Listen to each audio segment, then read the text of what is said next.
Hey everybody. So today we're doing a cool kind of hardware video because I didn't know these existed until about a year ago, and they've pretty much changed how I make a lot of stuff. So these are called tuck locks, and in this video we're going to go over what they are, when to use them, and how to install them.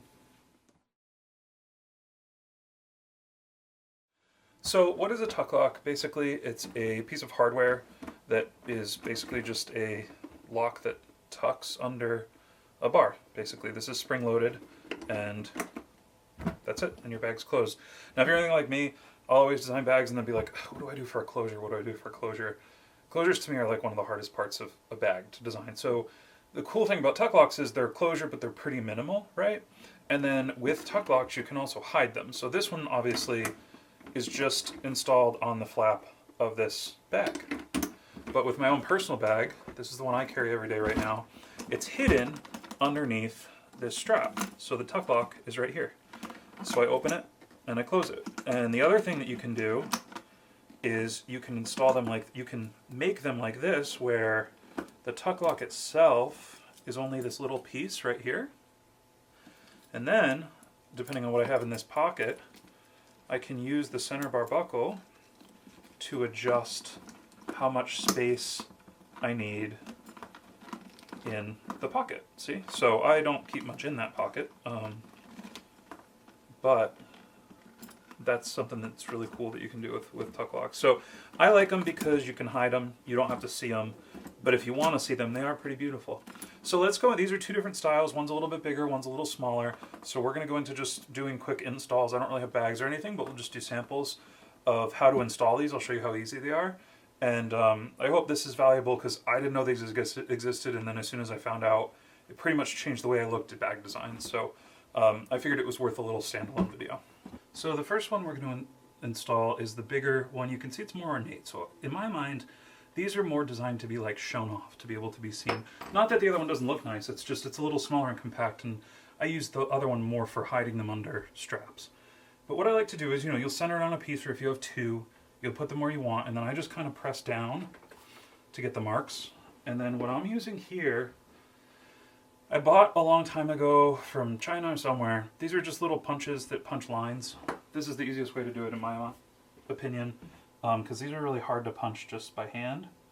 And I'm just going to line up the slot on the mark that I made and just punch some slots.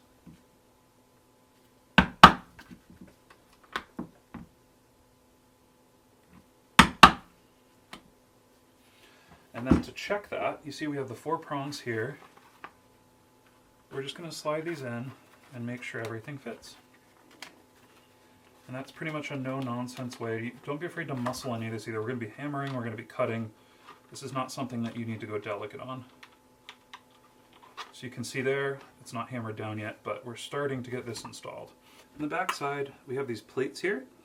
And what we're going to do is we're going to slide these plates over the prongs. They might be a little bent, so just bend them back. And you're going to do that with these little channels facing down, because what those channels are for, I gotta do it kind of like that, is for these prongs to lay down into. Now, the way I like to do this, I find the prongs are a little too long, which is good because you can do it on, like if you need to do this on like 14-ounce leather, you want to have room, right? But since we're just installing it on a single, this is about 6 ounces. Which I can imagine is what you would use it for in a bag. I'm going to take my clippers and I'm just going to clip off some of this.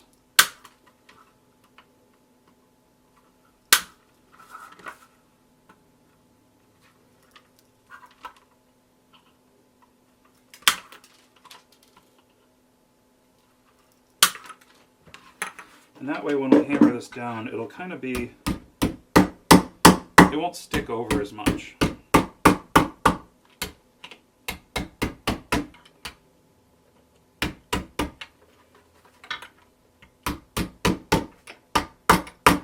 Almost got my finger there.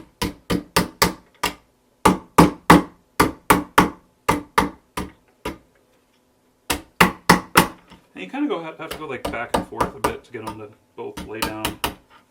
But once you do, it's a very, very, very solid connection. See? And there we go. So that's it pretty much perfectly installed. And then of course, I'm not going to go through gluing everything because this is just a sample, but you would just glue your liner over back and you're good to go. So let's go and install the front part. What would essentially be our flap and our little sample piece, we are going to have to glue some pieces together because we have to fill this gap. So I just have 2 pieces of, this is about 5-6 ounce leather, and that gets us full enough. So I'm going to glue these together just really quickly. And then all we're going to do is use 2 tiny little screws to install this. It's super, super easy. To the point where it almost feels silly making a demo about it, but I've been doing this for a long time and I had no idea these existed. So I thought it was a cool thing that I could share with you guys because it really does change the way that you can design bags. I've made so many more bags now that I know that tuck locks are an option. Just because it's simple, they look really nice, they're very clean. If you're going to get them from Buckle Guy, who's sponsoring this video, they have a ton of different finishes and their quality is really good. So once we have everything glued together, all we're going to do is slip that on there, and on the back it comes with these 2 little screws. Couldn't be more easy. You just take you need a tiny little screwdriver and you just screw it into the leather.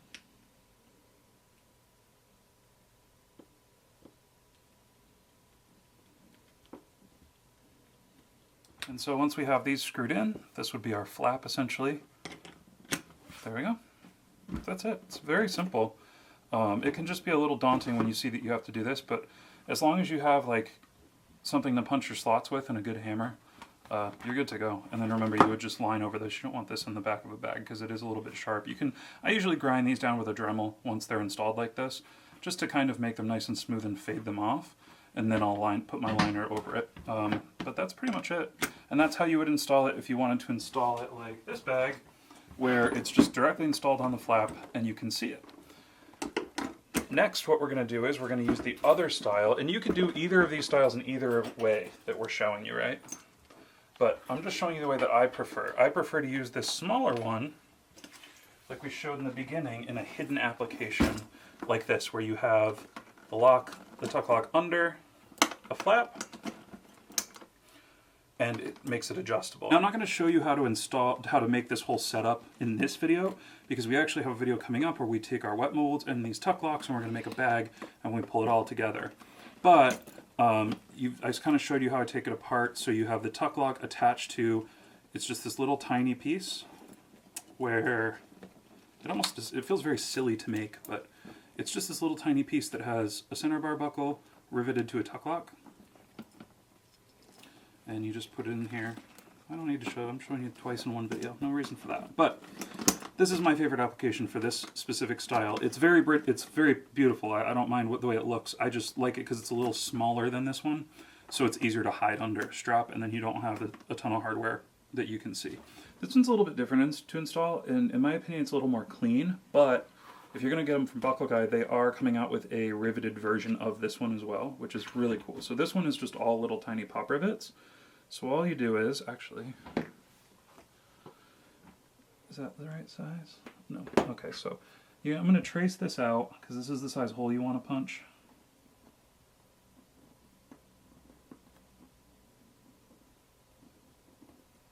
About like that. And then we're going to just punch these 2 holes.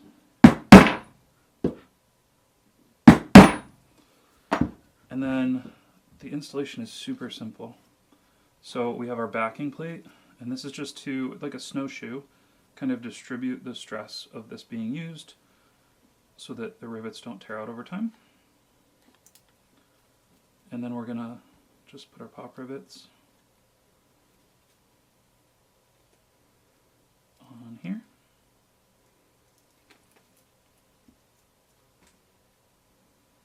And then I'm going to go over to the press. You can do this on a press, but it is admittedly a little easier to do it by hand, but our press kind of does it. So I'm just going to go set these, and you can see how they just set down. Oh, I lost it. You can see how they just set down. It's a super, super clean installation. So this is just straight from the press. It installs nice and tight, and that's it. If you want to, I've done this a few times.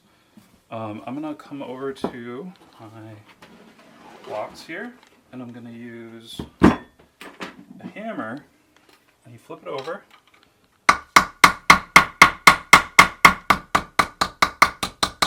And I'm just going to work this metal just a tiny bit.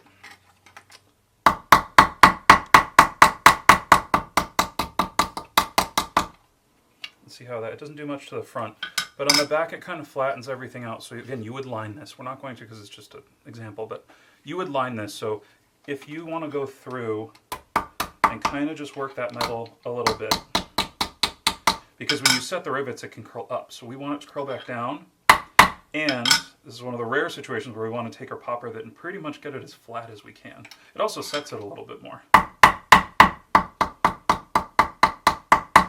And that's it for this side. It's super easy. So now we're going to get into installing the strap portion. So because we did this one on what would essentially be a flap, we're going to show you how to do this one on what would essentially be a strap, which is not much different. This takes just over an inch wide strap, these pieces, but the installation is a little bit different. So what I'm going to do is we're going to eventually need the two pieces of leather. I'm just going to stack them for now.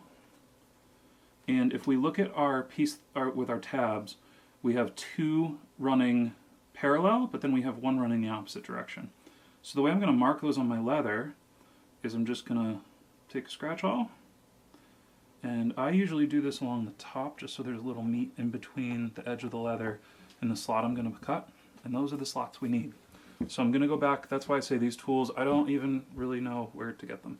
But if you can find these, they're just little punches. They're really helpful for this type of installation.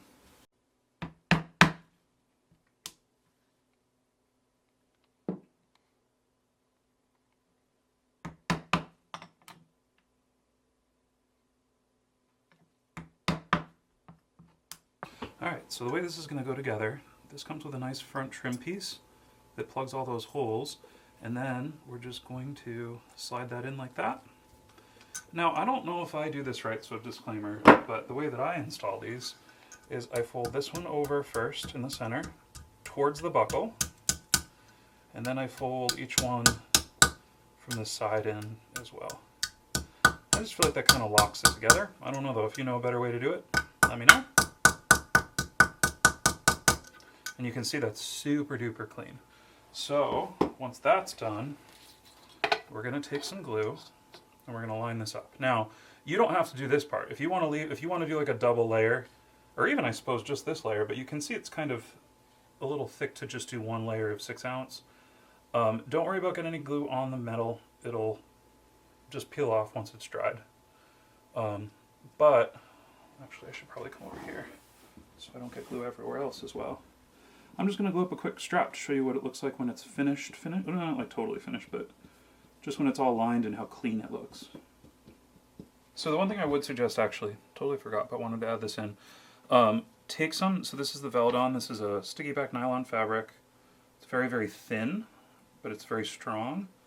And I don't have very long fingernails, so it's hard to peel off. But take a square of this before you line your back and cover up these fittings, and it's just going to add a little tiny bit of protection. We're not really using it for any sort of structure so much as we are just adding a little layer of protection between this and whatever leather you're going to line it with. It'll also smooth it out, so you won't see as much of this. So you can see kind of like the shape of this. Now of course it'll be inside of a bag, but this will just add, you could do 2 layers of this even, or something a little thicker, between the outside layer and the inside layer of leather. I always do that just to prevent anything from poking through. You want to make sure you hammer everything down and make sure there's no sharp edges, but it's just an added layer of protection. So I would suggest that, again, just Veladon, nylon backing, whatever you have. You can use fabric, you can glue in fabric too, it doesn't really make a difference. But this is very helpful. So once we have our glue kind of dry, we're just going to stick that in there. There we go.